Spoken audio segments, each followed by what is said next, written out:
Hola amigas y amigos, buenos días, buenas tardes, buenas noches a todas mis suscriptoras y suscriptores que os encontráis repartidos por todo el mundo.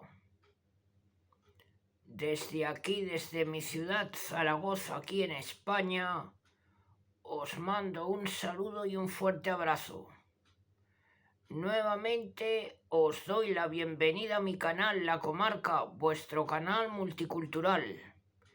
En esta nueva ocasión, amigas y amigos, continuamos con el contenido dedicado a la Biblia, el libro de nuestro Padre Dios. Y ahora os traigo el siguiente vídeo con la parte final del calendario bíblico. Bueno, amigas y amigos, comenzamos.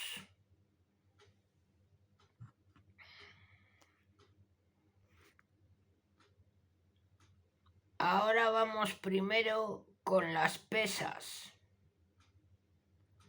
Las pesas se dice en hebreo sakal, y de ahí que sekel, igual a ciclo, sea la unidad base de las pesas. El ciclo tiene a la mina y al talento por múltiplos, y al medio ciclo y a la güera por submúltiplos. He aquí sus proporciones mutuas y sus equivalencias aproximadas. Primero tenemos kikar, igual a talento,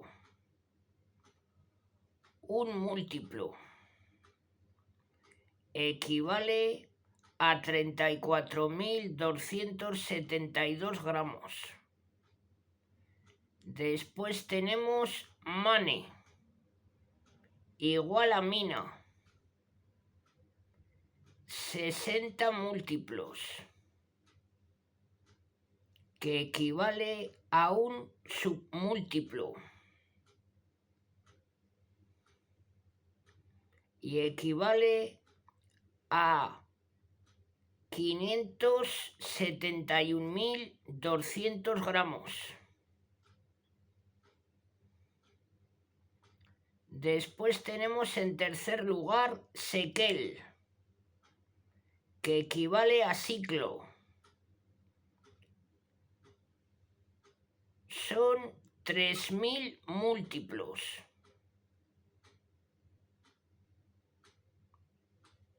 Que son 50 submúltiplos. Y equivale a 11.424 gramos.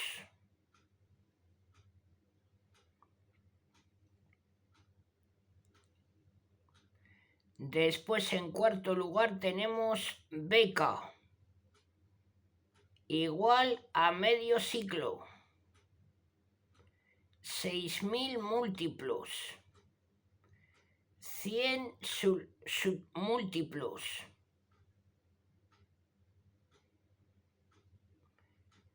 que equivale a 5.712 gramos.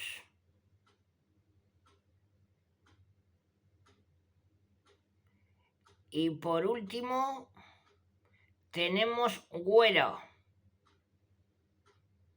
60.000 múltiplos, 1.000 submúltiplos, y equivale a 0,571 gramos. El Nuevo Testamento habla solamente de la libra romana, que equivalía a 326 gramos aproximadamente. Ahora vamos con las medidas. Longitud.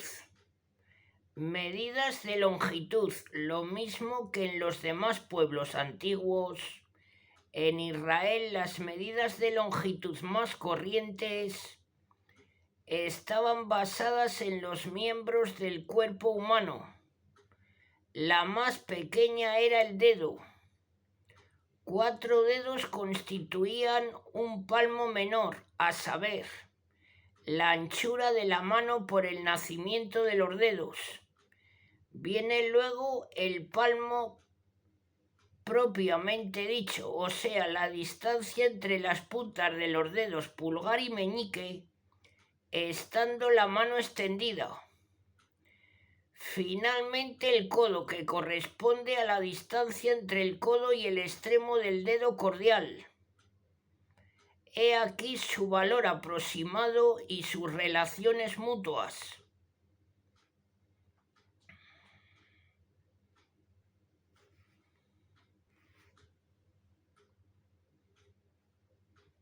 Tenemos primero el codo, que tiene 0,444 milímetros. Después tenemos el palmo, que tiene 0,222 milímetros. El palmo menor, 0,074 milímetros. Y el dedo, 0,018 milímetros. Para distancias mayores, especialmente caminos, el Antiguo Testamento habla de un tiro de arco, de una jornada de camino. El Nuevo Testamento añade la braza, igual hacia 1,85 metros. El estadio igual hacia 190 metros. La milla igual hacia 1500 metros. Se habla también de camino de un sábado, es decir, la distancia que se permitía andar en día de sábado, unos 1000 metros. Ahora vamos con la superficie. Medidas de superficie. La Biblia no tiene un vocabulario especial para las medidas de superficie. Cuando se quieren describir superficies se indican las medidas de los lados si se trata de cuadriláteros y el diámetro o la circunferencia si se trata de espacios circulares. Las medidas de los campos estaban tomadas de los usos de la vida agraria. Habla de una yugada equivalente a la superficie que podía trabajar una yunta en una jornada. También se calculaba la superficie por la cantidad de simiente que necesitaba un terreno.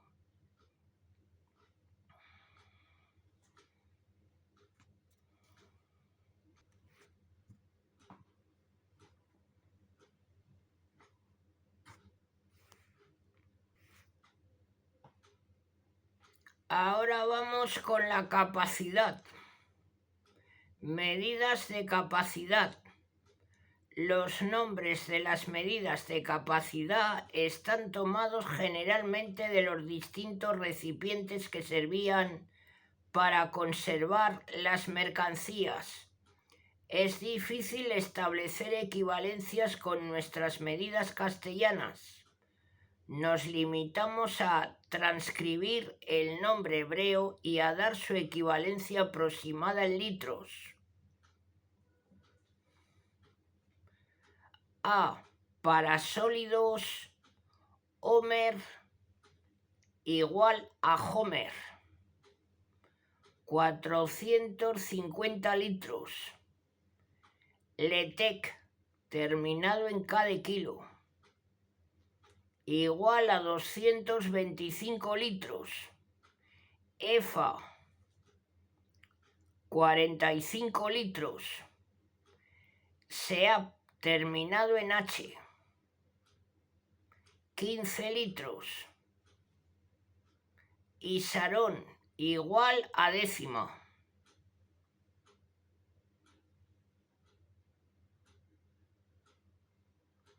4,5 litros.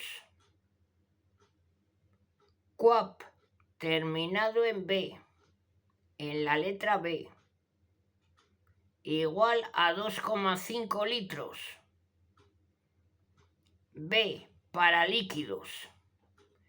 Primero tenemos cor, igual a coro, 450 litros. Bato, 45 litros. In,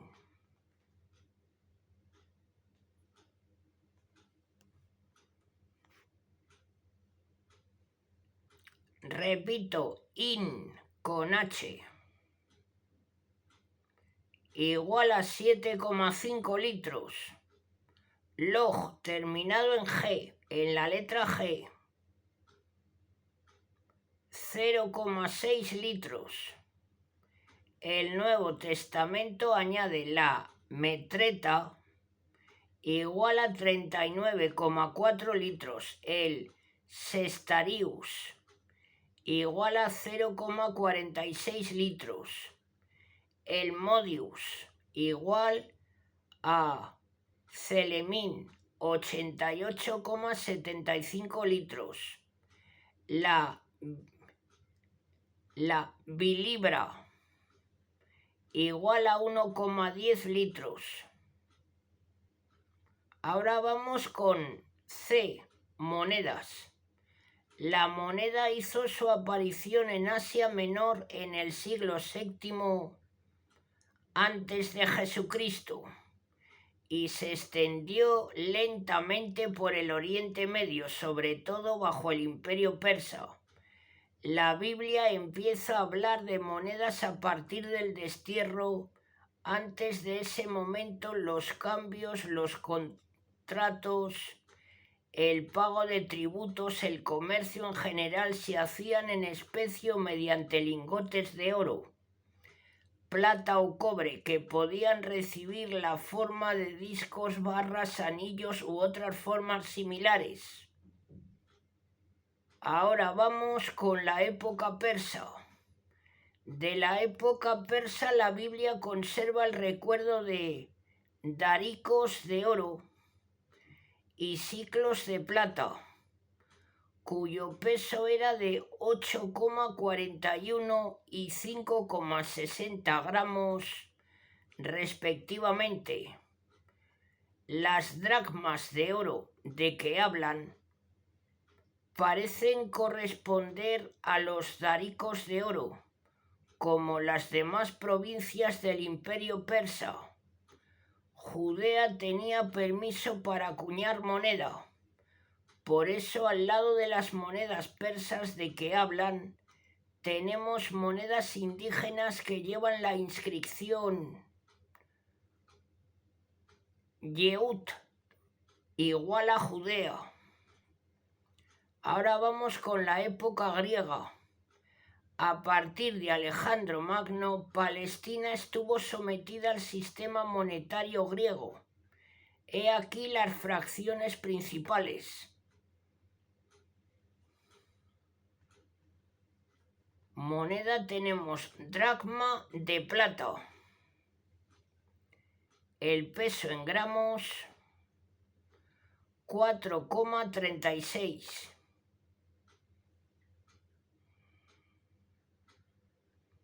Equivalencia en pesetas, oro, 0,75. Tenemos el didracma, peso en gramos, 8,60. Equivalencia en pesetas, oro, 1,50.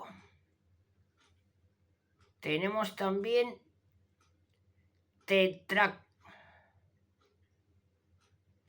repito y corrijo, tenemos también tetradracma, equivale a estatera.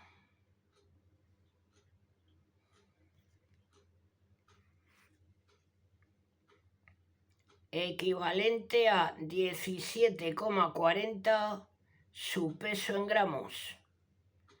Equivalencia en pesetas, oro, 3. La dracma tenía 6 óbolos y el óbolo 8 calcos.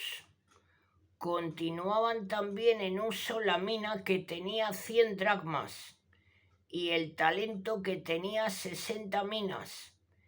En el año 138 a.C., Simón Macabeo recibió permiso para acuñar moneda, pero solamente se han conservado monedas de sus sucesores, los asmoneos. Ahora vamos con la época romana. Los romanos introdujeron en Palestina su moneda. La unidad era el denario, que en un principio equivalía a 10 ases y luego a 16. El as tenía 2 múltiplos, el dipondio y el sestercio, equivalentes a 2 y 4 ases respectivamente, y 2 submúltiplos, el semis y el cuadrante, equivalentes a mitad y cuarto de as respectivamente. El cuadrante tenía 2 ochavos o leptos. El peso del denario romano no fue siempre uniforme. En un principio pesaba 4,53 gramos, luego 3,88 y bajo Nerón 3,43. El denario romano equivalía aproximadamente a la dracma griega, es decir, su valor en pesetas oro era aproximadamente de 0,75 pesetas. Roma se reservaba el privilegio de acuñar moneda de plata, pero autorizaba a las distintas provincias la emisión de monedas de bronce. En Palestina acuñaron monedas bajo el Imperio Romano. Herodes, sus sucesores y los procuradores romanos durante las 2 célebres revoluciones, la del 66 a 70 y la del 132 a 135 de nuestra era, los judíos acuñaron moneda propia en plata y bronce.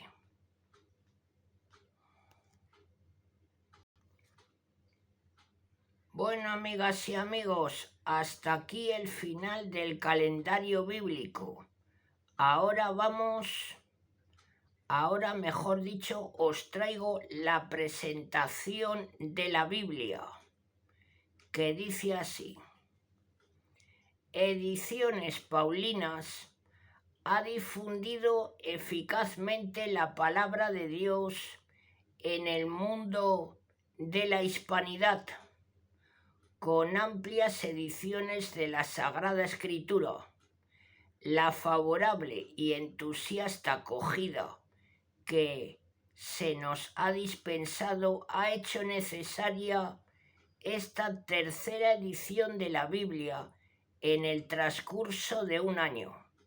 Con esta nueva edición debidamente revisada por el nutrido grupo de traductores, se trata de la primera traducción al castellano elaborada en equipo.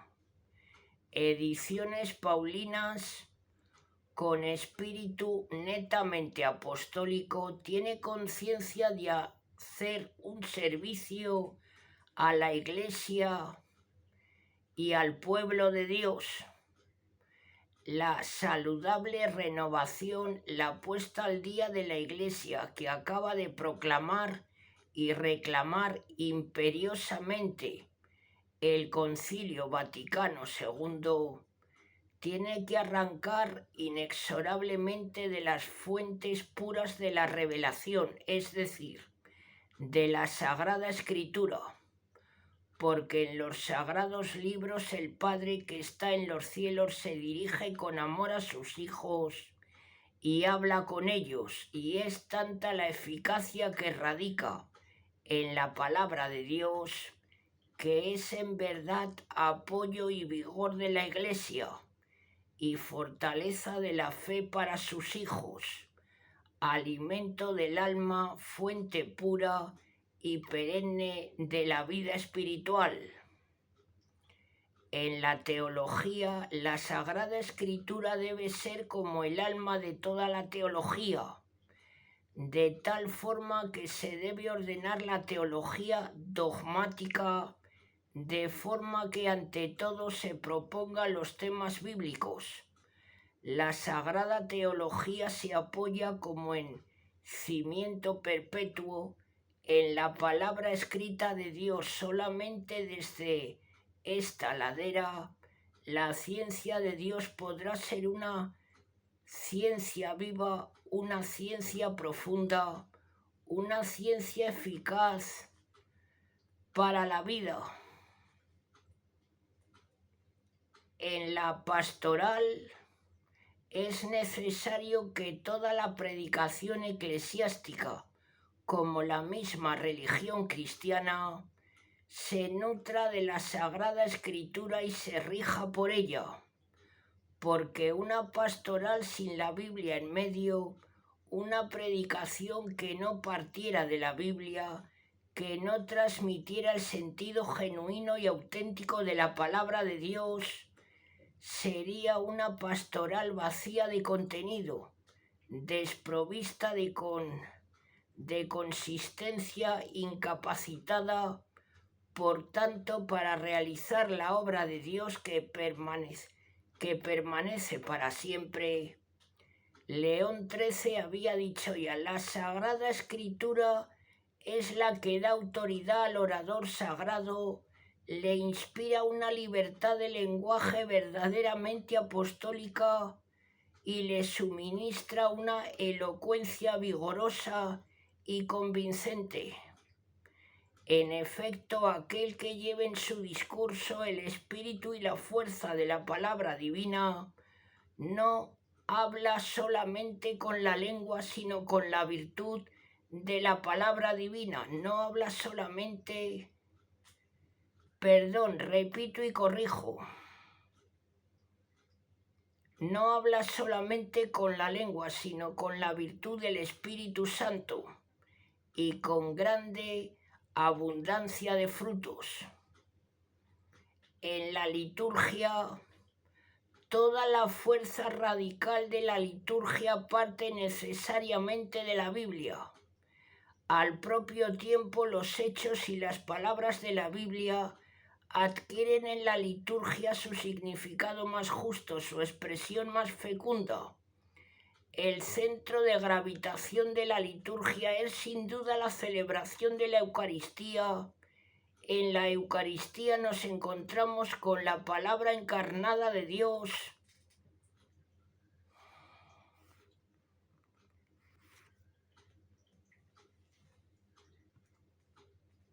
Y en la Biblia con la palabra escrita. La Iglesia ha venerado siempre las Sagradas Escrituras al igual que el mismo cuerpo del Señor, no dejando de tomar de la mesa y de distinguir a los fieles el pan de la vida, tanto de la palabra de Dios como del cuerpo de Cristo, sobre todo en la liturgia. El concilio, con toda la fuerza de su mandato y toda la grandeza de su solemnidad, acaba de decir lo siguiente: con la lectura y el estudio de los libros sagrados, la palabra de Dios se difunda y restablezca, y el tesoro de la revelación confiado a la Iglesia llene más y más los corazones de los hombres. Como la vida de la Iglesia recibe su incremento de la renovación constante del misterio eucarístico, así es de esperar un nuevo impulso de la vida espiritual, de la acrecida veneración de la palabra de Dios. No se puede dar de ningún modo una vida espiritual auténtica y profunda si no está garantizada por la palabra de Dios. No se trata de saber o de vivir lo que un autor espiritual puede decir a propósito incluso de la palabra de Dios, sino lo que dice exactamente esa misma palabra de Dios. En la oración, si la vida del hombre en este mundo debe ser un acto de alabanza perenne a Dios, si el hombre debe hacer de todos sus actos una oración diluida a lo largo del tiempo, el cauce más adecuado para ello, el establecido por el mismo Dios, es la Sagrada Escritura. Pero no olviden que debe acompañar la oración a la lectura de la Sagrada Escritura para que se entable diálogo entre Dios y el hombre, porque a Él hablamos cuando oramos y a Él escuchamos cuando leemos las palabras divinas. De este modo, la lectura de la Biblia se convierte en constante oración para los hombres. En la conducta humana, la Biblia debe ser para todos el gran código que regule todos nuestros actos, la ética que condicione nuestro comportamiento tanto en nuestras relaciones con Dios como la convivencia humana en la que irremediablemente estamos circunscritos. Leed las Santas Escrituras porque en ellas encontraréis todo lo que debéis practicar y todo lo que debéis evitar. Decía ya San Agustín. Por todas estas razones, el Santo Concilio exhorta con vehemencia a todos los cristianos, en particular a los religiosos, a que aprendan el sublime conocimiento de Jesucristo con la lectura frecuente de las Divinas Escrituras, porque el desconocimiento de las Escrituras es desconocimiento de Cristo. Esta lectura asidua, lectura diaria, si se trata de eclesiásticos, de los libros sagrados, iluminará las inteligencias de los hombres, enfervorizará sus corazones y asegurará su recto proceder por los caminos del Señor. Será prenda segura de una rectitud de conciencia, de una seguridad divina, de que hemos entrado de plano en los designios salvíficos de Dios, porque la palabra divina es poder de Dios para la salvación de todo el que cree. Por eso el concilio anuncia con voz poderosa que las sagradas puertas de la Biblia están de par en par abiertas para todos e insiste en que es conveniente que los cristianos tengan amplio acceso a la Sagrada Escritura. Para poder alcanzar este noble fin, la Iglesia procura con solicitud materna que se redacten traducciones aptas y fieles en varias lenguas. Justamente con este ideal y con este espíritu, Ediciones Paulinas imprimen nuevamente esta traducción de los originales, llevada a cabo en equipo con la más rigurosa lealtad al sentido primigenio de la Biblia y al propio tiempo con la más adecuada adaptación al lenguaje del hombre de hoy.